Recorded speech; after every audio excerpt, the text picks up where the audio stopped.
Bienvenidos a El rostro del crimen, el canal donde la realidad y la ficción se entrelazan en historias de crimen y terror que te harán temblar.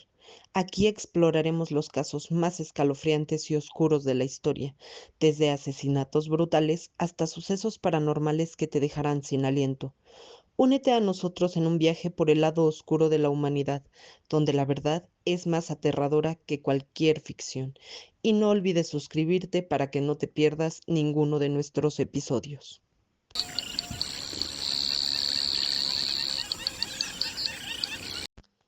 ¿Te imaginas acudir con el doctor por un simple malestar, un dolor de estómago o por haberte accidentado y no salir?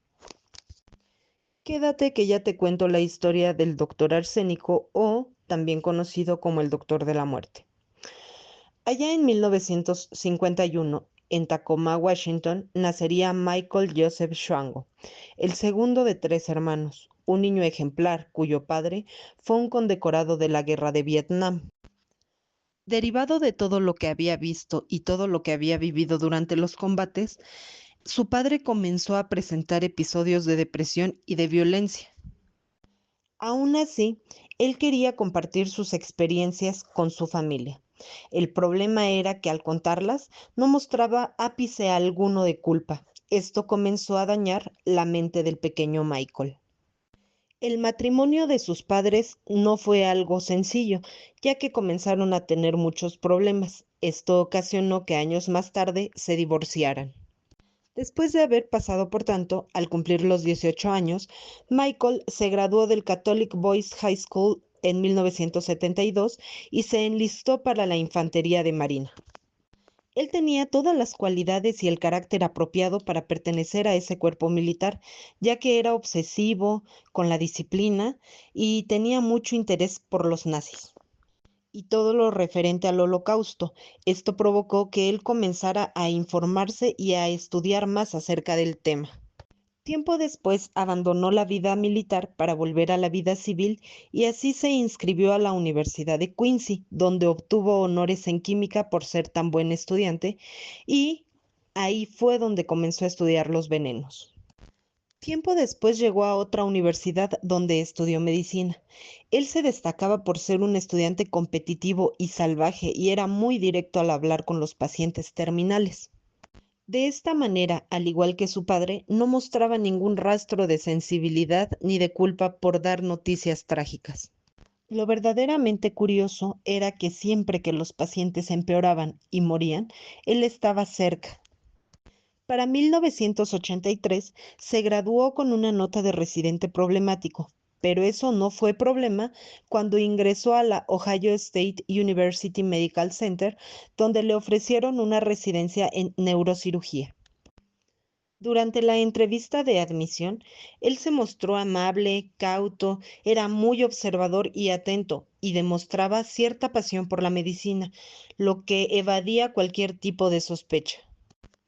En enero de 1984, una joven llamada Cynthia Ann McGee ingresó al área de urgencias en el Ohio State University Medical Center, esto tras haber sido atropellada mientras andaba en su bicicleta.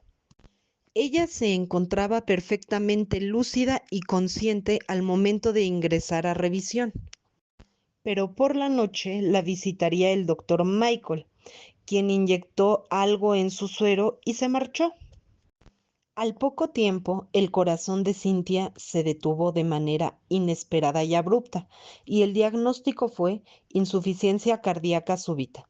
Y después de un largo tiempo, el doctor Schwango por fin confesó haberle inyectado una gran dosis de cloruro de potasio. 6 días después de este suceso, pondría fin a la vida de otro joven de 21 años llamado Ricky DeLong, después de haber sido revisado por el doctor Schwango, y en la autopsia se encontró una gasa introducida en su garganta de una manera muy extraña. Para el 7 de febrero de ese mismo año, un caso más se presentaría de una mujer llamada Rina Cooper, que ingresó por un simple dolor lumbar leve y comenzó con extrañas convulsiones de manera repentina, pero ella fue salvada gracias a una estudiante de enfermería que la ayudó a estabilizarla y a resucitarla, pero eso dio lugar a una investigación más detallada. Como era de esperarse, Xuango pasó desapercibido, pero la cancelación de su residencia sería después por haber envenenado a sus colegas. Se presume que esto ocurrió cuando un día él les llevó pollo frito para tener una sana convivencia y se dice que utilizó arsénico para envenenarlos. Poco tiempo después decidió regresar a Quincy como técnico de emergencias en el servicio de ambulancias del condado de Adams y repitió el mismo patrón, pero esta vez buscó envenenar con una caja de donas a sus colegas. Ellos se enfermaron grave y repentinamente, y sus colegas comenzaron a sospechar de él, por lo que decidieron tenderle una trampa dejando una jarra de té. Cuando Xuango pasó, vieron que hizo un movimiento repentino y decidieron analizar el té, encontrando arsénico en su composición. Esto lo llevó a ser condenado por 4 asesinatos, pero se estima que pudieron haber sido más de 60 personas a las que desvivió de manera abrupta. Al ingresar la policía a su domicilio, se encontraron con una sorpresa. Había una especie de laboratorio con diferentes venenos y recetas de ricina, botulismo y cianuro concentrado, utensilios, jeringas y todo lo necesario para terminar con la vida de sus pacientes. Gracias a esto fue acusado por agresión con agravantes y condenado a 5 años de prisión, pero a los 2 años salió libre con su licencia médica y con otro nombre listo para usar.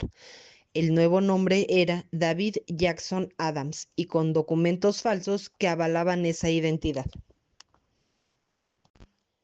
Y claro, ¿por qué pensaríamos que iba a detenerse? Volvió a hacerlo. Intoxicó a 3 colegas y de nuevo pudo evadir las consecuencias. Después de todo esto, nuevamente se fue a Dakota del Sur, pero su falsa identidad fue descubierta y aún así volvió a intentarlo en Nueva York, ingresando al Northport Veterans Affairs Medical Center como residente de psiquiatría, donde igualmente se piensa que pudo haber terminado con la vida de al menos 3 personas. Tiempo después encontraría al supuesto amor de su vida, con quien se comprometió.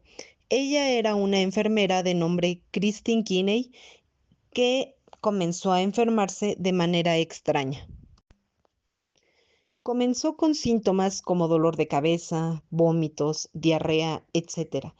Y ya para 1993, Christine decidió suicidarse, dejando una nota que decía: "Finalmente estoy en paz". Como era de esperarse, se sospechó de Xuango, pero en ese momento él ya había huido al sur de África, donde consiguió trabajo en las clínicas rurales.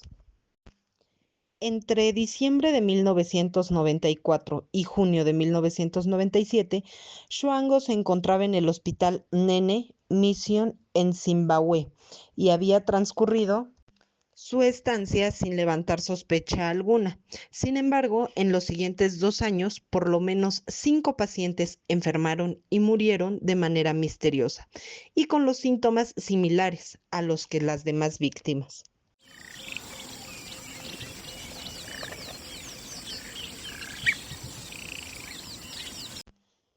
Alguien muy observador dentro de esa pequeña clínica comenzó a notar el patrón en los decesos y notó que ocurrían en la guardia del doctor Xuango, y fue ahí donde se emitió una orden de arresto donde lo acusarían de manipulación de fármacos y de inyectar a pacientes sin justificación y sin consentimiento, por lo que esto se convirtió en una cacería en la que no podían detener a Xuango, ya que él volvió a huir. Después de todo esto, regresó a Estados Unidos, arribando por el aeropuerto O'Hare de Chicago, donde ya lo esperaban, pero no por lo que tú crees. Lo esperaban por el cargo de documentación falsa, pues descubrieron que utilizó varias identidades distintas con credenciales falsas. Y lógico que este fuera el motivo de la detención. Sin embargo, para 1997 se le sentenció a 3 años y medio de prisión. En ese momento reabrirían su expediente, ahí encontrarían su trayectoria homicida y en el año 2000, tras haber tenido suficientes pruebas como rastreos de compuestos letales en las víctimas, el Departamento de Justicia de los Estados Unidos lo acusó de 3 asesinatos cometidos en el hospital de Northport. Para el 6 de septiembre del año 2000, tras una exhaustiva recolección de pruebas, el Departamento de Justicia de Estados Unidos lo acusó formalmente, por lo que él decidió declararse culpable de los 3 asesinatos y los cargos de falsificación de documentos. La condena que recibió fueron 3 cadenas perpetuas sin posibilidad de libertad condicional. Un mes después de esto, recibió otra cadena perpetua por la muerte de Cynthia Ann McGee en Ohio. El fiscal aseguró que no se trataba de un error, sino de un asesino serial que actuaba de manera premeditada. En la actualidad, Schwango cumple su condena en la prisión Florence, en Colorado. Esta prisión también es conocida como el Alcatraz de las Montañas Rocosas. Hoy en día se sospecha que pudo haber acabado con la vida de más de 60 personas. Esto lo ha convertido en uno de los asesinos en serie más letales de Estados Unidos. Pero cuéntame, ¿qué te ha parecido esta historia? Te leo en los comentarios. Espero tu like y no olvides suscribirte para no perderte ninguno de nuestros episodios. Espero que esta historia no te haya helado mucho la sangre. Hasta la próxima. Bye.